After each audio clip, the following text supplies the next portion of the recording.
tomni nimadan yopgan yaxshi? Bu taxtamiz ahvoli do'stlar chirib ketgan, shuni hisobiga nima qilib turib chirsillagan ovoz eshitilmayapti do'stlar.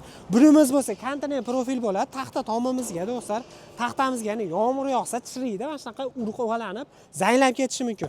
Eng qizig'i konteyner profilimiz suvga tegadigan bo'lsa, bu konteyner profil bo'ladi, suvga chidamli bo'ladi, 15 yilgacha garantiya beradi.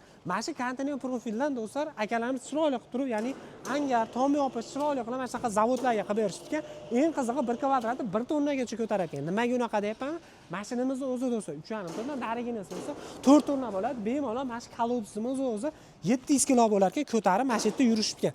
1 yil bo'ldi ekan, akalarimiz qilib berishgan, noldan chiroyli qilib yopib berishgan. 1 kvadrat metri konteyner profildan tom yopish xizmati do'stlar. Usta haqqi mahsuloti O'zbekiston bo'ylab dastavka, ustanovka hamma yo'q ichida do'stlar 140 ming so'mdan boshlab u yog'iga ketaverar ekan. Bu narxlarda ichida hamma yo'q bo'ladi. Agar foydasidan olinsa, kraskalarni sachib, undan tashqari turinka shifr prof nastilini olib bersalar, qoqib berish xizmati mutlaqo bepul.